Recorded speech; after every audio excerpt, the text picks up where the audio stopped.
Buenas tardes, ¿cómo están todos? O buenos días, buenas noches, dependiendo en qué zona esté en el mundo. Mi nombre es Armando de Bomberos on Fire Podcast y de la compañía Fire Group. Como ya ustedes saben, he estado haciendo un poco de podcast, he estado un poco ocupado y al fin tengo la oportunidad de hablar aquí con un colega, amigo, hermano de hace ¿cuántos años ya, Luis? Buah, De un 30. montonazo de tiempo, tendría yo como 6 años a lo mejor.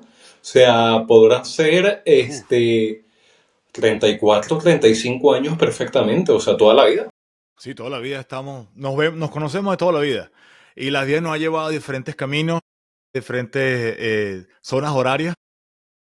Y ahora, así mismo, y ahora, bueno, tenemos la oportunidad de hablar un poco más la parte profesional, la parte que nos llevó juntos, que es la parte médica. Obviamente yo me especializo en lo que es el 911 o emergencia, y Luis ya comentarás que es tu especialización y todo eso, pero estamos en Estados Unidos, Florida, y España, Madrid, donde está haciendo un poco de frío, por lo que he visto. Sí, sí, está haciendo un poquillo de fresco ya, ya se nota el cambio de estación.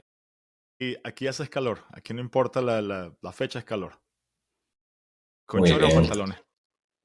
Entonces, bueno, antes de empezar, quisiera que todo el mundo lo siguiera a él en su página de Instagram. ¿Cuál es tu página de Instagram? Tu insólito cerebro. Allí me localizan y van a tener material, la verdad que bastante interesante sobre todo. O sea, tiene muchos recursos sobre el cerebro, sobre la neurología y sobre todo curiosidades. Tiene para todos los gustos. Para todos los gustos. ¿Qué es lo importante? Que es tratar de abarcar la mayor cantidad de gente con la información adecuada. Para eso fue que te dije para venir para acá, para el podcast.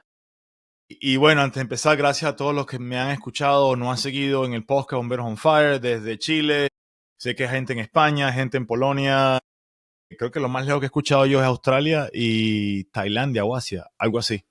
No sé cómo, pero hasta ahí llega el podcast. Pero ¡Wow! ¡Qué bueno! no son muchos, pero están en todas partes del mundo.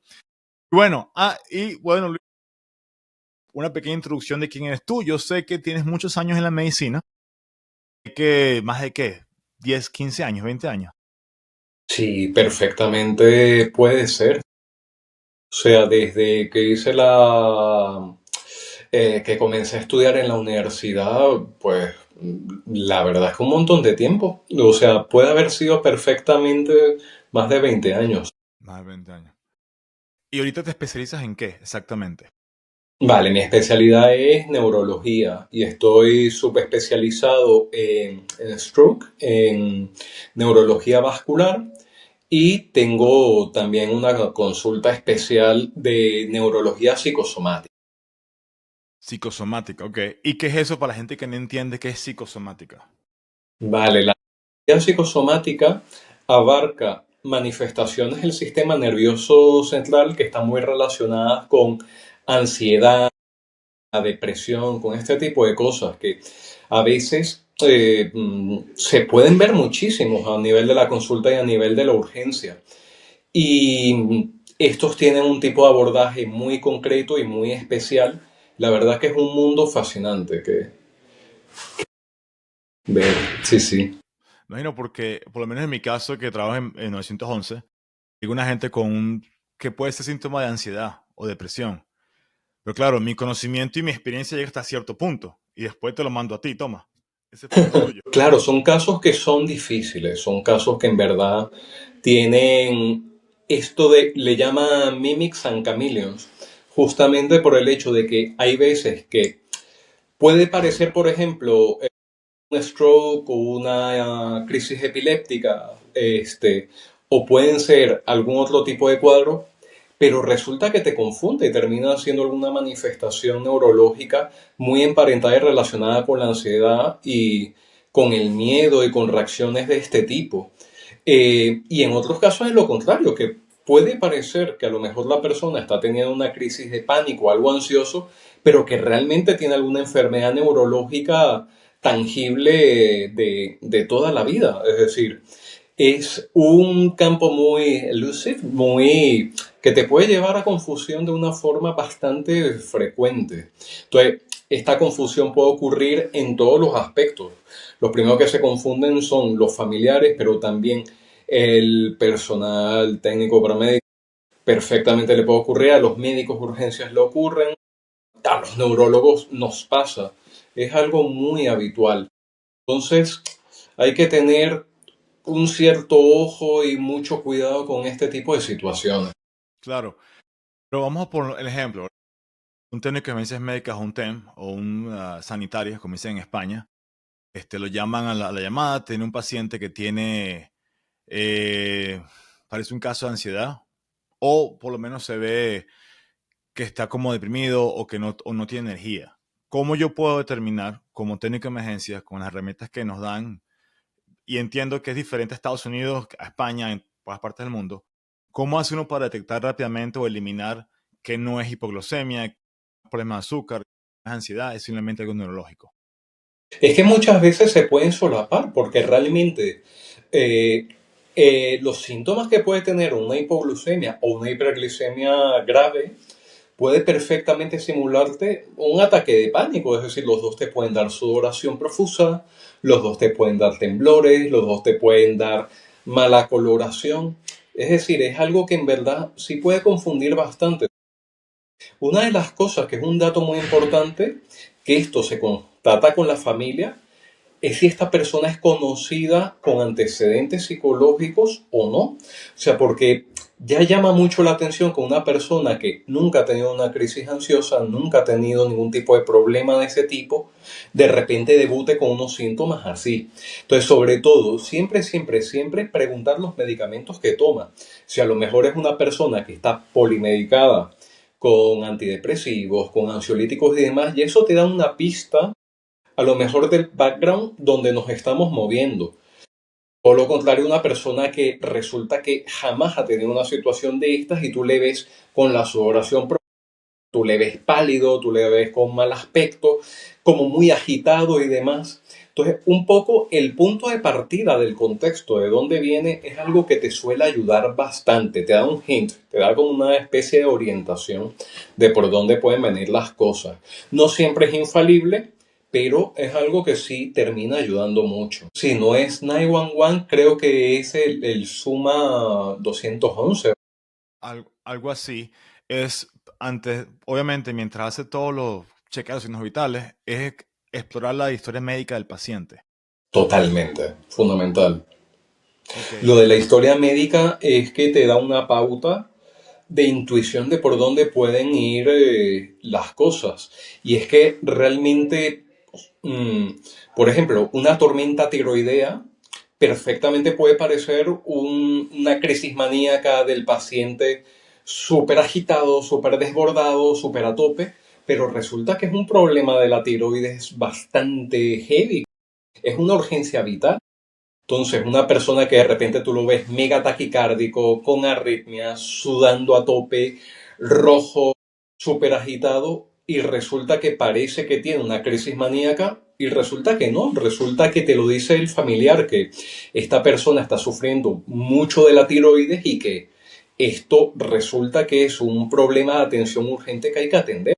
Con el hipotiroidismo un poco lo mismo, ¿no? Que está deprimido y que está todo el tiempo en cama, ya, pero está frío, está, vamos, en una situación con una frialdad extrema, sumamente pálido, sumamente letárgico, y te da la clave, la historia clínica del paciente cuando te dicen que es una persona con graves problemas de tiroides, porque le operaron la tiroides o porque tiene un hipotiroidismo muy grave y refractario al tratamiento. Es decir, es un poco tener el contexto de quién es esa persona que tenemos al frente y todo muy rápido, que es lo que es una cosa que yo admiro mucho de ustedes, que ustedes siempre están continuamente con las neuronas súper con un movimiento muy frenético porque son cosas que se dan muy en simultáneo y muy en paralelo. El ambiente de urgencia tiene eso.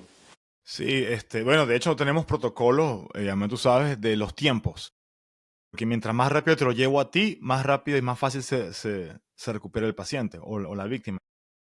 Tenemos por lo menos una ventana, por lo menos en protocolos que yo uso, de 24 horas. Si no hay ningún trauma cerebral o nada traumático, simplemente el paciente tiene una parálisis de la mano parte izquierda o derecha o dificultad para hablar, tenemos 24 horas para terminar. Hay que llevarlo a un centro de especialidad en neurología, o un trauma center, o simplemente es algo que que se puede llevar a uno menos de menos categoría o menos importancia o menos grande, por así decirlo, para que le den el TPA, que es el famoso tipo. Perfecto.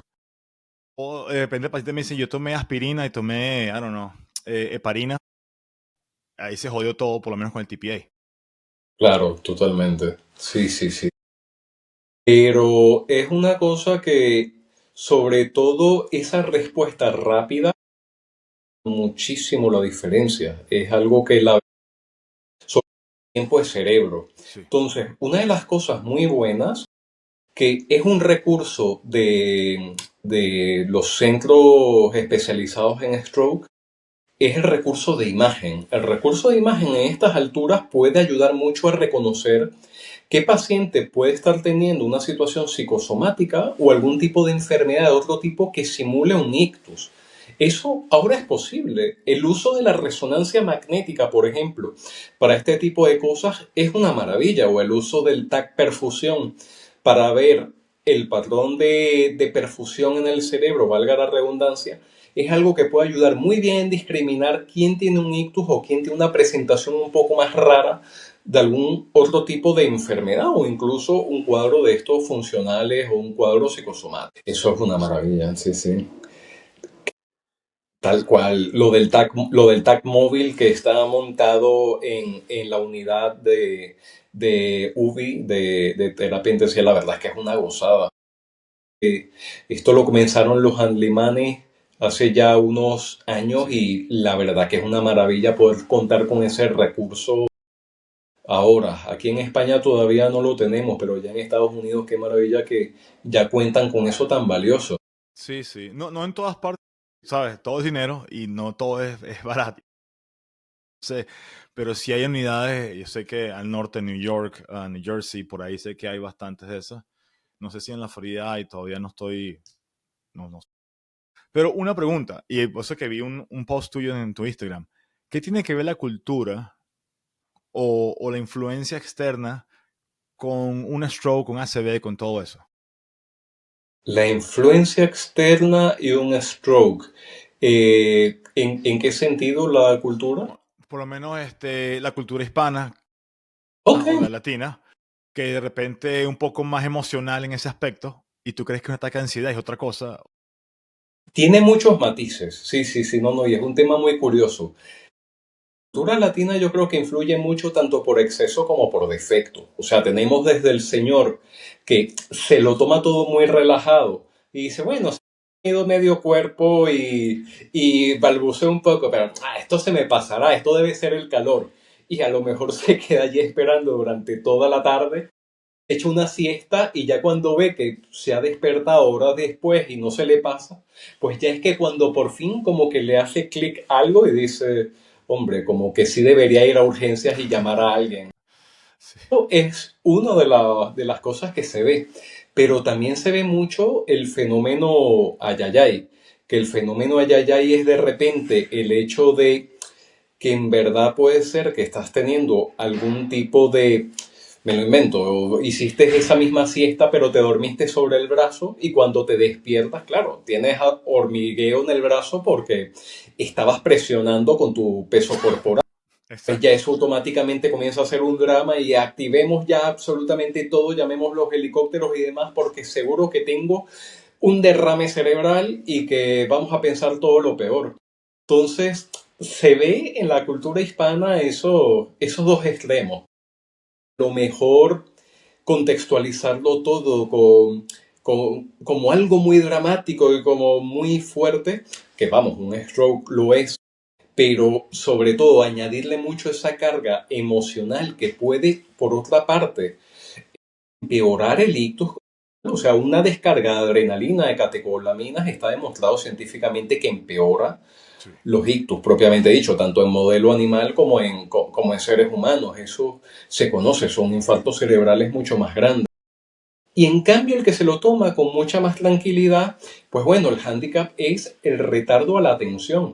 Pero sí es verdad que esta persona se lo toma todo tan cómodamente y tan alegremente Sí. que bueno, por lo menos no cuenta con ese proceso adrenérgico que le vaya a influir, pero lo que sí está claro es que Times Brain mientras más rápido se actúe va a ser mejor. Pero lo cultural es una cosa que sí influye mucho. En cambio, el europeo, vamos, se conoce la copla muy bien y es una cosa que sabe que si algo brusco ha aparecido, como un relojito, eso es llamar a urgencias y que se active todo el protocolo. Es que se lo conocen muy bien, están muy al loro de las cosas que ocurren, es muy enterado de las redes sociales y saben perfectamente lo que se debe hacer. Entonces, son matices de ese factor cultural que la verdad es muy interesante. Wow, es impresionante lo que dices del europeo, que ellos están siempre, saben las normas, saben por lo menos un poco más y pasa algo y siguen el protocolo. ¿Tú lo ves Total. mucho en españoles o lo ves en europeo en general? Pues sabes que cada país en Europa es diferente. Tiene sus matices, por ejemplo, se da lo del gradiente sur y norte, es decir, todos los que son países pegados al Mediterráneo, mejor, o sea, se lo siguen tomando de una forma muy ordenada, de una forma muy protocolizada. Pero comparándolo, por ejemplo, con un noruego, con un escandinavo y demás, pues digamos que es todavía algo más Rígido. relojito, es todavía algo mucho más pragmático. En este caso hay que hacer esto, esto y esto, justamente por ese tipo de temperamento que es un poco más rígido, que es un poco más cumplidor de los órdenes de las cosas. Entonces, se nota mucho ese degradé. Yo estuve en Barcelona y allí hay mucha población extranjera de distintas Sí. partes y lo notabas mucho de las personas que venían de veraneo, que les daba un ictus muy sobriamente, sin perder la calma, pero todo muy ordenado de que me acaba de dar esto, pues hay que llamar ya, hay que hacer esto como de lugar y poner todo en marcha, ¿no? O sea, esa precisión y de decirte esto comenzó a la hora tal con tal minuto y tal segundo. O sea, hay gente que normalmente, sin generalizar, lo tienen todo muy organizado. Y entonces te vienen ya con la lista de medicamentos preparadas, que la tenían en la billetera ya guardada por si alguna vez Sí, le ocurría algo de este tipo. sí. Sí, sí, o sea, es algo que sí se nota, siendo el español muy ordenado, en verdad, con este tipo de cosas y muy autoconsciente. Pero sí. Y luego también culturalmente con respecto a otras culturas, lo mejor países árabes o países africanos, sobre todo por la barrera idiomática que pueda haber, pues a lo mejor sí se puede dar mucho que no te expliquen bien los síntomas por la barrera idiomática obvia o por a lo mejor cuestiones culturales de que me tomé esto que tiene cúrcuma pensando que se me iba a pasar y estoy Sí, preocupado porque no se me ha pasado. sí. Entonces, es muy curioso cómo lo cultural influye. Otro aspecto cultural son la población asiática. Ah, La sí. población asiática, primero que son rigurosos, pero es otra forma de ser riguroso. Ellos van al todo por todo, da igual lo tradicional o da igual lo no ortodoxo, pero apliquemos todo lo que se pueda para esa persona que le da un ictus. Entonces son familiares muy implicados, familiares que están muy encima y que bueno, ellos son los que comienzan el primer momento, desde el momento del ictus con la fisioterapia. Están ahí pendientes de que, no, no, que el abuelo tiene que mover el brazo, así sea el segundo cero del ictus, porque eso le va a ayudar. O vamos a activar esto, este remedio casero con mentiolate y con ajo, esto está demostradísimo que es buenísimo en la cultura asiática. Sorprendentemente, la verdad es que muchas veces sorprenden, primero por la implicación, y luego que sí ves que a lo mejor por ese ponerle tanto empeño a la rehabilitación y estar muy implicados en el paciente, suelen ir bastante bien. Entonces son cosas a tener muy en cuenta. Wow, es interesante, ¿verdad? Nunca había pensado en la población asiática en ese aspecto. Es interesante cómo cada cultura, cada país, cada región es diferente y la manera como tratan esto. Y para la gente que no sabe, en general, cuando me llaman o llaman a urgencia, agarro el paciente que tiene síntomas de stroke o parecido, te lo llego a ti. Toma, te lo pongo en emergencia. ¿Cuál es el procedimiento después que yo dejo al paciente en emergencia? Para que la gente entienda. Sí, la primera cosa que uno hace es la exploración. valorar, tenemos una escala especial que es el NIH, el cual digamos que es una puntuación donde tú ves cuán afectado está el paciente. Y sobre todo enterarte de la historia clínica, enterarte un poco del contexto de las cosas que toma, qué situación previa tiene, si es una persona independiente, si es una persona que ya tiene un cierto grado de dependencia, saber los medicamentos que toma, saber un poco en qué situación sobre todo se ha dado esto. O sea, porque no es lo mismo el señor que a lo mejor estaba en el gimnasio levantando 60 kilos y que le dé esto, a de repente una persona que esté haciendo submarinismo y tenga un stroke. Son situaciones que pueden ser muy distintas, entonces te va orientando ya hacia dónde va la cosa. O a lo mejor esta persona que estaba en un sauna y de repente comienza con un stroke. Eso del escenario de dónde partimos, es importantísimo porque te va a dar mucha idea sobre por qué le ha ocurrido y qué cosas hay que tener en cuenta en estas circunstancias. La verdad que es el primer arranque como tal y es algo muy rápido y muy frenético. Sí. El personal de enfermería pues va haciendo sus cosas, sacando la glicemia. Muchas veces realmente ya viene explorado del servicio de urgencia, pero también digamos que ratificar cómo está la glucemia, ratificar también un poco cómo están los signos vitales, si está hipotenso, si está hipertenso. Todo ese tipo de cosas pues se hacen a una forma muy rápida y simultánea, como en la Fórmula 1 cuando tú comienzas a montar todo un espectáculo muy bonito porque todo el mundo sabe hacer, o sea, todo el mundo está haciendo lo que le toca en ese momento.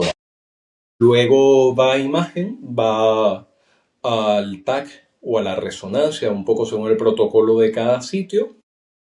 Ya comienza a hacerse todo lo que implica de saber si ha sido un ictus isquémico, es decir, una falta de riego, una parte concreta del cerebro, o si se ha roto un elemento vascular y hay un sangrado, un derrame. Y luego, pues bueno, ver los vasos sanguíneos en el caso de ser un evento isquémico y luego pues ver si está tapado efectivamente algo y cuál es el territorio salvable, o sea, según un poco el protocolo de cada Claro. sitio en el momento en el que se esté en la cadena, pero eso dicho muy grosso modo, y luego Sí, sí. activar pues un poco todo, la fibrinolisis en el caso de que sean criterios para fibrinolizar o la trombectomía mecánica en el caso de tener que extraer un trombo grande. Claro. Para gente que no entiende esa palabra científica, realmente te abren el cerebro, te abren el cráneo en dos y te sacan el coágulo. Y Bueno, muy, muy grosor. sí, lo bueno es que ahora todo esto es mínimamente invasivo. Esto se Sí. hace ya por cateterismo, por medicamentos que te ponen en la vena. Eh, digamos que esto de abrir lo hacemos con la resonancia o con el TAC. Nosotros con la imagen vemos lo que ocurre dentro. Entonces ya de una forma mínimamente invasiva, por así decirlo, con una especie de guaya como la que utilizan los fontaneros, pues metemos Ujú. allí un aparatico que eso va subiendo por todos los vasos sanguíneos y llega hasta donde está el coágulo y entonces se saca. Y luego la otra cosa que se suele hacer es poner un medicamento muy potente que licúa los coágulos como tal.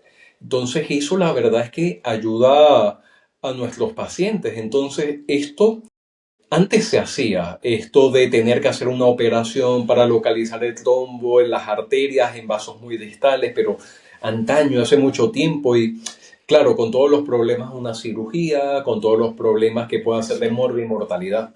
Ajá. Ahora, afortunadamente, cada vez esto es más mini, cada vez tenemos que hacer menos estropicio, de meternos en menos cosas que puedan hacer un daño secundario al paciente. Entonces, la tecnología afortunadamente ha avanzado, pero muchísimo. O sea, Sí, sí, sí. eso cada vez está cambiando más. Ahora incluso se puede poner como una sola inyección y ya con eso pues activamos todo esto del tratamiento que te licúa los coágulos. Es decir, Oh, esto wow. cada vez va avanzando más. Wow, es interesante porque esa parte sí no la veo yo. Yo nada más llego hasta la tomografía, que lo dejo Claro. ahí y ya después me tengo que salir a buscar otro. Pero sí, es interesante de verdad cómo ustedes agarran después que nosotros lo dejamos allá. En otra cosa, sí, pues hay tantas preguntas que tengo de esta parte que para mí es muy interesante la parte del cerebro y corazón.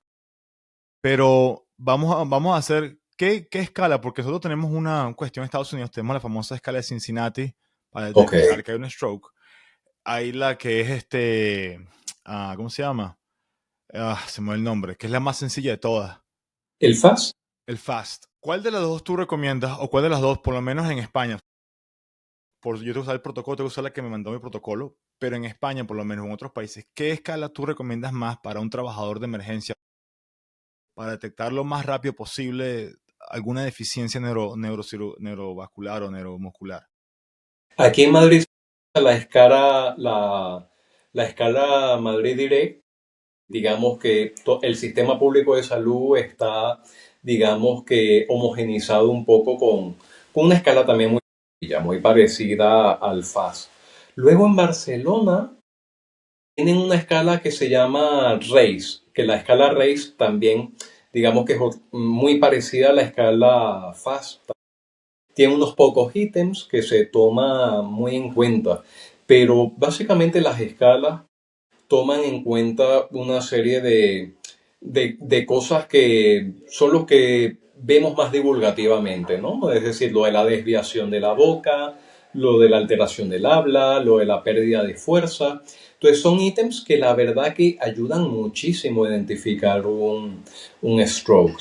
Eh, es algo de uso no solamente para el servicio de atención de urgencias en ambulancia, sino también para los mismos familiares. Los mismos familiares ya conocen un poco, gracias a la labor divulgativa, de cómo reconocer un ictus, ¿no?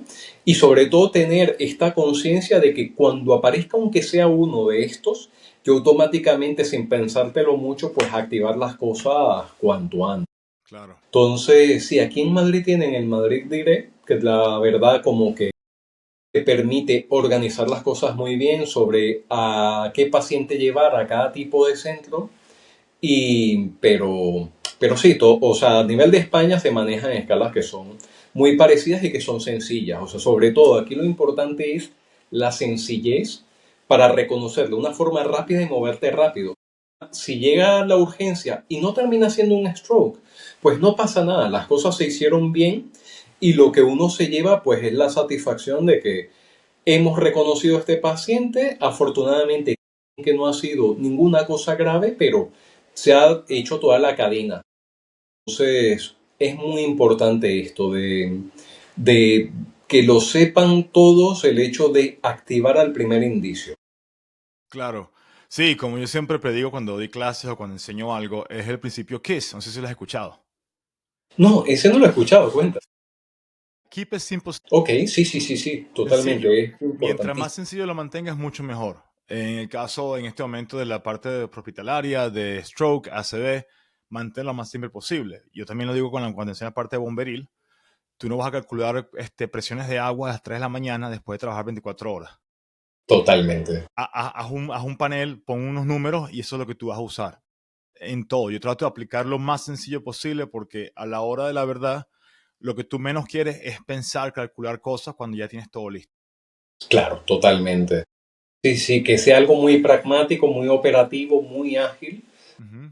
de que todo vaya como la cera. Y la verdad es que lo bueno de este tipo de herramientas es que tiene una sensibilidad bastante alta, pero también reconoce muchísimo la mayoría de los pacientes que tienen un ictus. Es decir, aquellos que al final no terminan siendo ictus son la minoría. Esto está muy bien montado y yo creo que es algo bastante, bueno, al menos en los ambientes que conozco, aquí en España, en Estados Unidos, creo que se lleva bastante bien. Sí, Y también que cada vez hay más conciencia y cada vez hay, sobre todo, resultados espectaculares de que se ha visto que si se hacen las cosas bien, pues el paciente que estaba muy afectado resulta que te potencialmente muy bien. O sea, si las cosas se hacen bien, las cosas realmente fantásticas, sin quedar sin ningún tipo de secuela. claro, ¿no? Y me ha pasado a mí con los pacientes que llevo. A mí me queda un centro de neurología a 5 minutos donde yo trabajo. El tiempo para mí es relativo porque es muy corto. Es llegar al paciente, ese es el problema mío. Pues la gente, las casas, el hotel o donde sea, el parque de diversión. Entonces, yo tengo de todo un poco para llegar al paciente. Pues ya cuando tengo en mis manos, ya es totalmente diferente. Otra cosa que sí me he dado cuenta, no sé si tú te has dado cuenta en tus investigaciones o lo que has hecho, es que cada vez veo más gente joven con stroke. Sí, Y totalmente. uno de los síntomas más grandes que he visto es sin balance o que se desmayan, un síncope. Y eso para mí es como que puede ser un stroke, puede, más no es, pero puede ser. No sé si te ha pasado eso en España o has visto más eso, gente joven teniendo strokes ahora. Bueno, los stroke en general en población joven se están dando de forma más frecuente. Yo creo que aquí lo que interviene mucho primero es una vida más frenética, o sea, gente joven con más problemas de insomnio, que ahora se ha visto que el insomnio se relaciona muchísimo con factores de riesgo cardiovascular.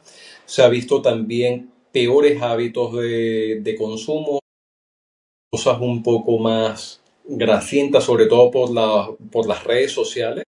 Es decir, tenemos mucha cultura foodie, mucha cultura de muy calórica y bastante potente que se hace una publicidad muy fácil a nivel de redes sociales y se viraliza. Y sobre todo la epidemia que hay de consumo de estupefacientes, consumo de drogas como tal. Entonces, claro, la heroína y muchísimas otras drogas pues se relacionan muchísimo con infarto cerebral. Entonces, tenemos, digamos, un caldo de cultivo para que los ictus en personas jóvenes se den más.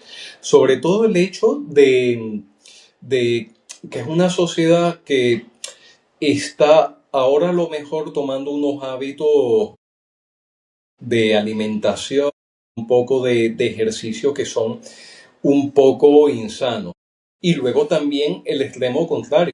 Tenemos una cultura también que los que no se están cuidando demasiado. En ese cuidarse demasiado, gente que se pincha esteroides y cosas de este tipo, que eso está relacionadísimo con stroke cardíaco y con muchas otras cosas.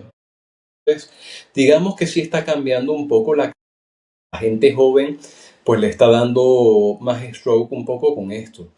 Y luego también, pues bueno, en la situación de pandemia se llegó a ver pues un aumento de la incidencia de stroke y esto está muy relacionado con el sedentarismo, estuvo por el hecho de que estábamos confinados como Sí. tal, pero también estuvo muy relacionado con la situación pues del mismo COVID al ser una situación proinflamatoria, pues se ha visto que genera más predisposición para eventos cardiovasculares de todo tipo. Entonces, algo que la verdad que la casuística cambió muchísimo. Y luego también la implicación del estrés que supuso el confinamiento. Toda la adrenalina que se desbordó durante ese tiempo, toda la incidencia de factores de riesgo cardiovascular. Creo que ahora es que recientemente se está viendo cada vez más, pero el problema de salud mental, sobre todo derivado de la pandemia, es algo que ha afectado mucho y que afecta en muchos ámbitos y sobre todo en el ámbito cardiovascular. Es un cambio muy importante que se ha visto a partir de allí. O sea, que a partir de COVID que se acabó, has visto un cambio en como decir, en la parte de enfermedades. Obviamente la parte de salud mental se destruyó por COVID, por muchos factores, casi en todo el mundo, ¿cierto? Y luego, sí, luego y en teletrabajo y sedentarismo. Sí. O sea, porque con el teletrabajo, claro, ya no tenías aunque sea esos 6.000 pasos o 5.000 que podías hacer yendo al curro, etcétera y tal. O sea, ya eso dejaste de tenerlo dentro de tu pauta habitual, reduciste un montón tus pasos. Y luego también, pues los hábitos de consumo. Yo conozco mucha gente que lo que hacía durante el confinamiento era, pues, lanzarse al aguardiente, beber muchísimo. O sea, eso se dio, Ah, pero mucho. O sea, gente que comenzó a preocuparse porque tenían en verdad problemas de consumo de alcohol, de abuso que no habían tenido antes. Y allí influye un poco todo. influye pues la tensión emocional que había, pero también, claro, estás aburrido, ¿qué hago? Pues vamos a destapar la botella de tequila y adelante. Wow. Entonces, todo eso fue un caldo de cultivo para este tipo de cosas. Wow, qué interesante cómo COVID afectó y por lo menos en tu campo de trabajo aumentaron la cantidad de pacientes y más en la parte psicosomática, que es la parte de ansiedad, depresión, está todo relacionado con lo que es el cerebro. No sabía eso lo del COVID, no me había dado cuenta el post-COVID, todo lo que ha pasado y lo que va a pasar, porque es una generación completamente que cambió gracias al COVID. Totalmente. Es que me acuerdo que esto lo hablaba yo con un gran amigo mío, que fíjate, casualidades de la vida, médico de ambulancias, pero es epidemiólogo. Y Wow. claro, estaba muy activo con su mente de epidemiólogo y él decía, estoy viendo casos que no había visto nunca. Y cuando se refería a casos que no había visto nunca, era gente joven con infartos cardíacos, gente joven con trombosis venosa severa. O sea, vio cosas muy raras en esos tiempos y que no solamente lo comenta él, que desde el punto de vista de epidemiología le llamó mucho la atención, sino que era lo mismo que le decían todos sus compañeros. O sea, en ese medio, mucho este tipo de cosas, de gente que inesperadamente presentó eventos cardiovasculares. Sí, sí, sí. Yo vi un incremento grande en llamadas de salud mental y en cardiovasculares. Tuve, por lo menos, tenía un STEMI o un infarto del corazón o miocardio una vez a la semana Wow. durante el COVID y post-COVID mucho más todavía y muchos casos de salud mental. Ansiedad, depresión. Otra cosa que yo veo mucho es POTS. No sé si tú lo has escuchado. Oh, el POT, sí, ortostática postural.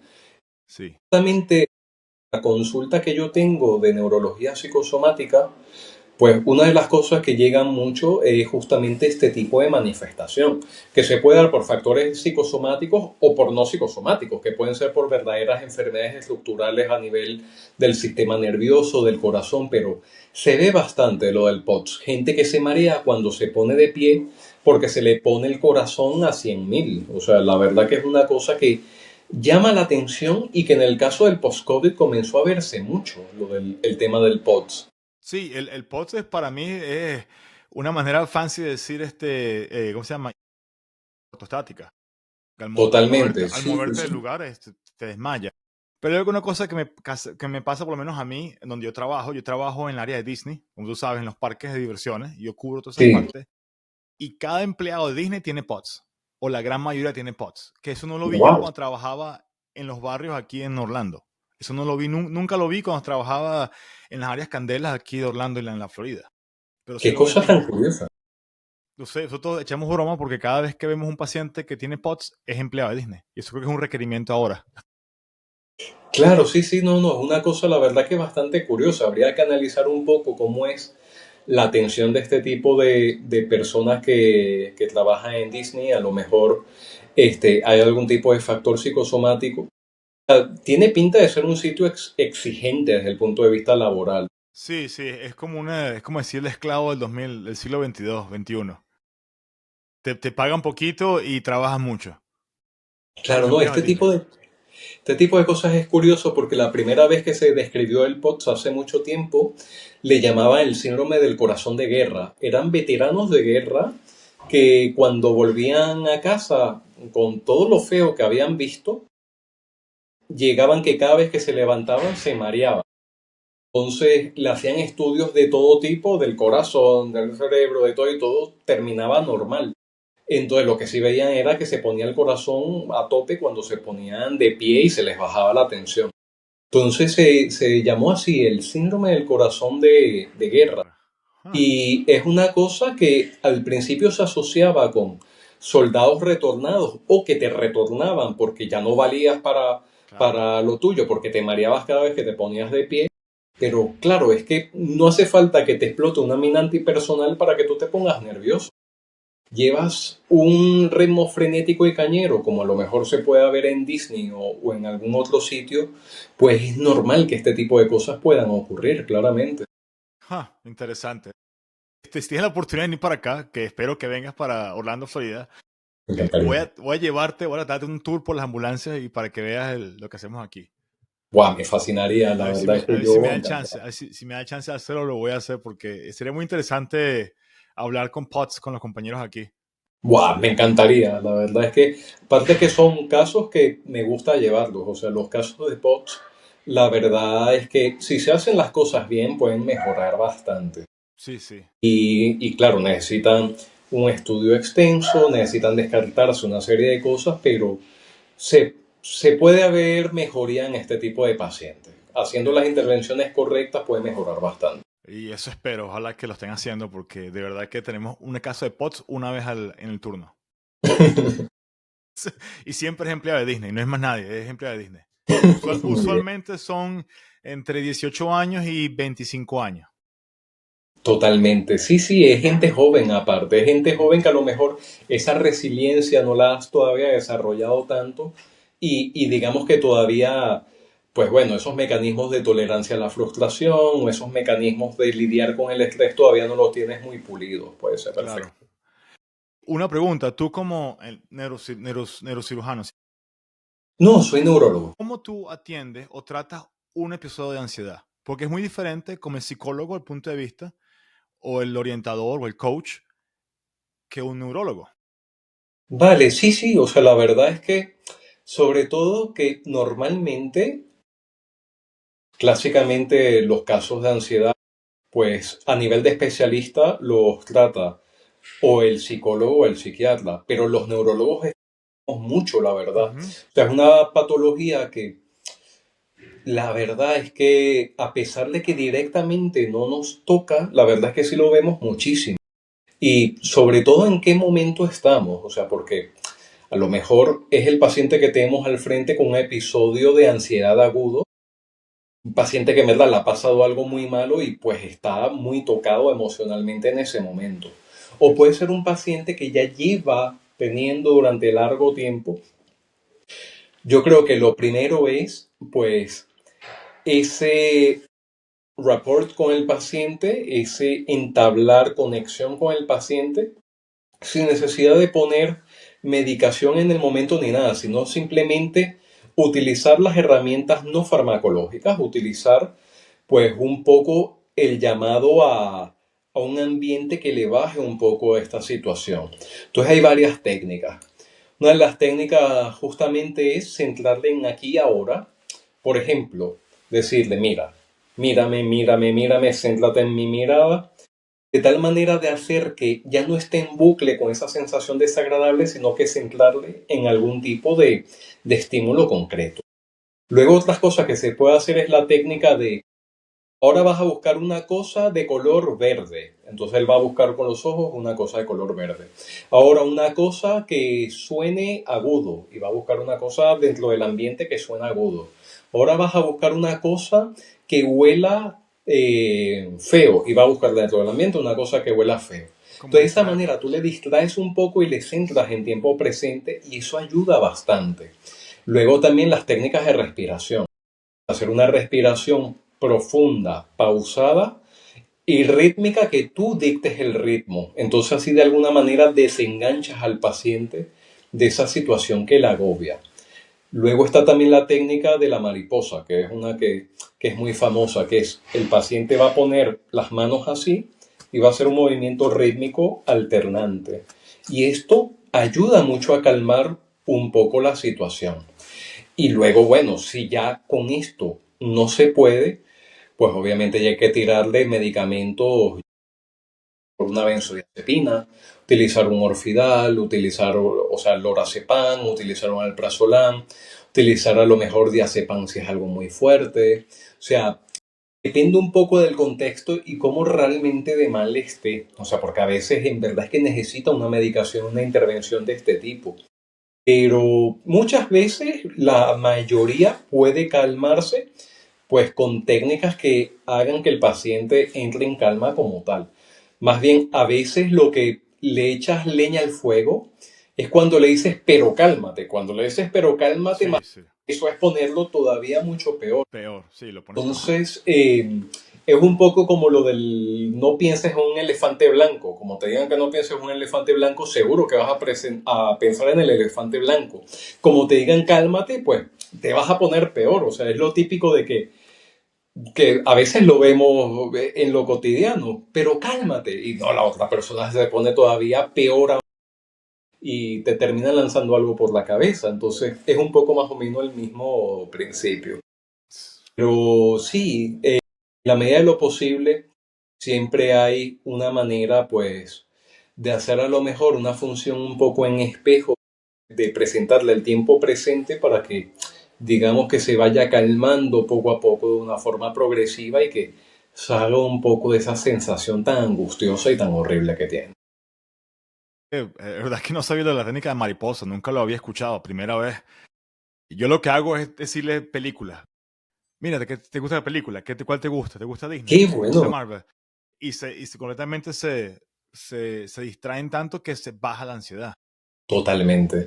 Eso es importantísimo, eso es una muy buena cosa, eso de ponerle un distractor de tal manera de que no esté tan pendiente del proceso emocional que está teniendo, porque a veces es que se reaviva por el hecho de tener miedo a la reacción que está teniendo, entonces eso hace un bucle Sí, así mismo. y sí, sí, totalmente. Sí, yo siempre he dicho que la ansiedad, depresión, es no binario.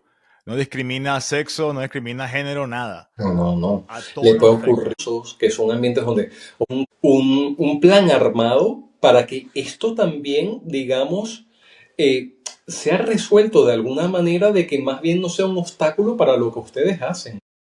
Sí, sí, eso nos dicen que nosotros en vez de correr hacia afuera, vamos hacia dentro de la casa quemando. Y tenemos planes, como tú estás mencionando, por lo menos lo que es el RIT o equipo de intervenciones rápidas. Si pasa algún bombero adentro, tenemos como un equipo que rescata al bombero caído. Muy Y eso es bien. lo que yo enseño a nivel mundial. Cuando tú me ves en España, en Polonia, en China, yo voy a enseñar es eso, cómo rescatar un bombero caído, que es muy diferente a rescatar a un civil, a una persona normal. Claro, no, no. Aparte, sobre todo que me contaste en aquel momento que tienen mucho El equipo. equipo pesado y demás, que son unas situaciones súper distintas. Sí, así es, así es. El bombero siempre me ha dicho que los cables nos cambiaron los cables y en vez de salir corriendo nos metemos al fuego. Y Wow. sonriendo. Y tranquilos, sin Sí, ningún sí, de problema. este tipo de cosas es que no, no, no pasa nada, vamos, esto se soluciona, pero a Esto es veces fácil, esto es fácil. cuando hace clic de que en verdad si estás en una situación de peligro inminente, puede ser muy tarde. Entonces, Sí, claro, activar todos estos mecanismos es importantísimo. así es. Y antes de terminar el podcast, que de verdad que es muy interesante, Luis, a mí me encanta hablar contigo. Lo Tenemos que mismo digo, tomarnos Armando. una birra cuando nos veamos otra vez, ya Claro que sea sí. aquí en la Florida o en España, en cualquier parte del mundo. ¿Qué consejo le darías tú a los familiares que por lo menos ven a su abuelo, su tío o su abuela con síntomas de stroke? ¿Qué consejo, un consejo le darías tú a ese familiar, a esa familia? Consejo, siempre es mejor activar el circuito de urgencias, es lo más importante. Sé que a lo mejor por sentido común lo que apetece más es montarle en tu coche y llevártelo, pero lo más recomendable es activar el protocolo de una forma rigurosa. O sea, ¿por qué? Tú no sabes si a lo mejor esta persona en ese viaje en coche pues se complica, que muchas veces ocurre, que de repente comienza con una manifestación muy suave, pero de repente se pone fatalítico en el recorrido. No es lo mismo que eso te ocurra en una ambulancia a que eso te ocurra en un coche particular. Entonces, eso es muy importante. Aunque parezca que se va a invertir más tiempo si activamos y llamamos a la ambulancia para que venga y demás, realmente es lo mejor que podemos hacer. O sea, nos despierta el héroe que todos tenemos dentro y nos pide la sangre montar a la persona en el coche y llevárnoslos ya, pero es mejor esperar y activar el circuito de urgencias y dar toda la información completa con claridad. Eso es muy importante, de la hora que comenzó, qué se estaba haciendo, en qué contexto, decirlo todo. Claro, claro. Y otra cosa que estoy pensando ahorita, eso funciona en países que tienen un sistema bueno de urgencia o de 911. Vamos a poner el caso de Venezuela, ya que somos venezolanos. Sabes Claro, que allá la ambulancia llega en 1 hora, 2 horas, si es que hay ambulancia. totalmente. ¿Qué harías tú en ese caso? En Sudamérica, vamos a ponerlo así sencillo, Sudamérica, Venezuela, que es nuestra tierra madre, que nos sacaron. Hombre, allí me lo pones más difícil porque Sí, ahora en este momento no sé cómo estará montado el asunto con respecto a la atención de los ictus y demás. O sea, realmente lo desconozco absolutamente. yo también. Pero sí me pediría el cuerpo, más bien de apañarme yo mismo como sea y llevarle, sobre todo porque conocemos pues un poco lo caótico que puede ser Venezuela. Pero sin embargo, pensando en tiempo real, hombre, hay una cosa que tiene una ambulancia que no tiene un coche particular y es una coctelera. O sea, estas luces y esto que hace ruido, que hace que se pueda abrir las vías, es un coche particular no lo tiene, pero la ambulancia sí. Entonces, en ese tipo de casos, pues incluso podría compensarlo de activar el sistema de urgencia si aunque sea opera con unos mínimos como tal, que Claro. desconozco cómo está la situación, pero siempre el hecho de tener la coctelera y de poder hacer ruido y de poder movilizar hace que esas colas interminables que tiene Caracas, que todos la conocemos y que seguramente seguirán siendo así ahora en este momento, O peor. pues hacen que de alguna manera se abran y que puede ir de avanzadilla esta ambulancia y llegar al sitio, que es un coche particular. O sea, que me imagino a lo mejor, poniéndolo hipotéticamente, imagínate que en San Bernardino te ocurre un ictus y de repente tú, pues quieres ir a Santa Cecilia. Es decir, la cola, el atasco que pueda haber en la Cota 1000 o en la autopista es tan brutal que es que vas a perder un tiempo mucho mayor del que podría tomarla a lo mejor a la ambulancia de Rescarben o el servicio de urgencia o el de Salud Baruta o quien sea, de llegar, recoger al paciente y llevarle para allí, para el sitio donde le tengan que atender. Claro. Entonces, incluso en una situación relativamente caótica como es Venezuela o como puede ser a lo mejor algún otro país con las mismas características, suena más responsable, pues esto, además de que, un poco lo dicho, tú no sabes si este paciente a lo mejor, así como ha mandado un coágulo para el cerebro, me lo invento que lo mande para el pulmón o que lo Claro. mande para el corazón y se pare.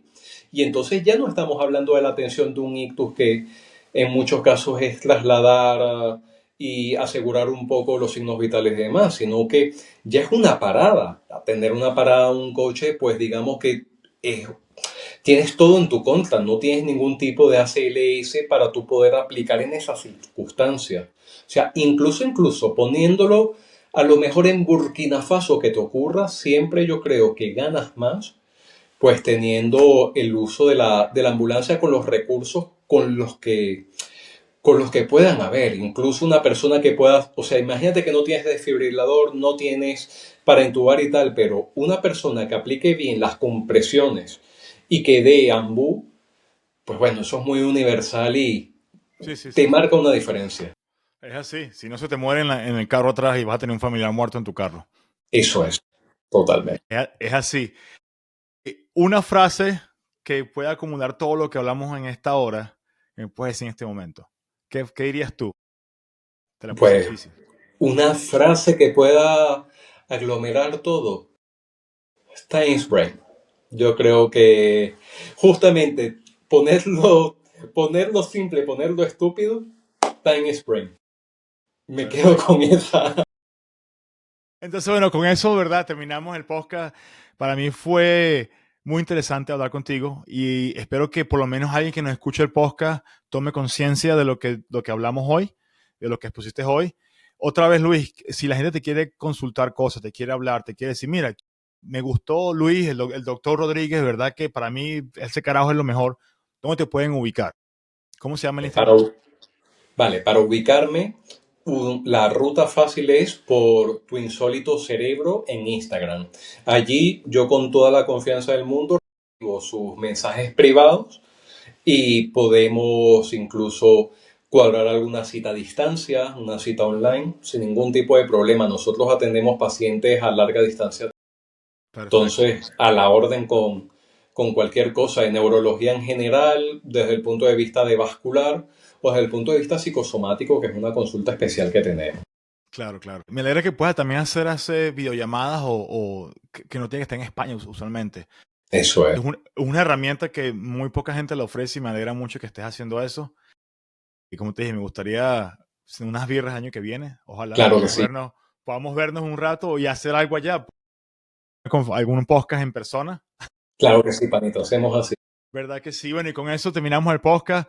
¿Alguna otra cosa? Ah, Luis, antes que me vaya, ¿alguna persona que tú tengas en mente en este momento que sería bueno en el podcast? Mi podcast es completamente abierto a todo, cualquier tema, desde sexología hasta neurología, hasta bomberos, de todo un poco.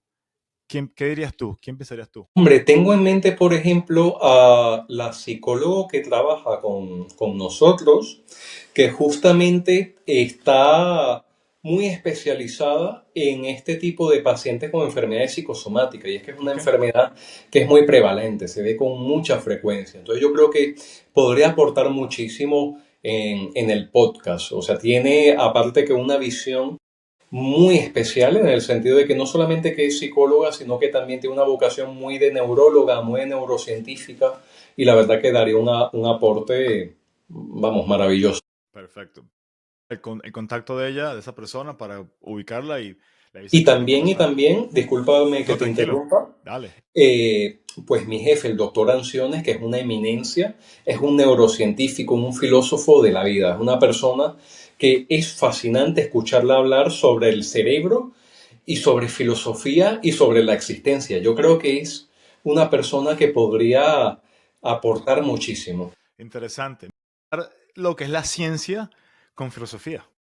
Así es. Eso sí es interesante, de verdad. Sí, me gustaría pasar el contacto de esas dos personas y esperemos que se pueda dar antes que el año se acabe para darle más información a la gente que esté interesada en este podcast. Y bueno, y con eso terminamos el podcast. La verdad que muchas gracias, Luis, por el tiempo que me has regalado. Para mí es un placer uno hablar contigo, no tanto Gracias a ti. como profesional de la salud, sino como amigo de más de 30 años, casi hermanos casi de Así diferente es, madre. hermano. Nada, Armando, un gran abrazo. Muchas gracias por la oportunidad. Contentísimo de haber estado participando y qué maravilla de podcast tienes. O sea, es Gracias, gracias. fascinante. Gracias. Sí, lo trato de hacerlo en bilingüe o lo más que pueda, ¿no? En inglés, español, el que venga. Ahí le metemos AI para que saque la traducción. Muy bien, buenísimo. Entonces, bueno, con eso nos vemos y no se olviden de suscribirse, de darle like a toda esa paja que la gente pone en YouTube, en Instagram, para que nos sigan. Sigan al pana Luis aquí, al loco Luis, como le decimos de cariño nosotros, los que nos conocemos hace más de 30 años. Y saludo a la gente de La Salle que nos va a ver este podcast. Estoy muy seguro que lo va a ver. Mucha gente de La Salle. Ya Claro. veremos ya veremos los comentarios. Y bueno, con eso, muchas gracias y cuídense mucho. Nos vemos en el siguiente episodio. Chao.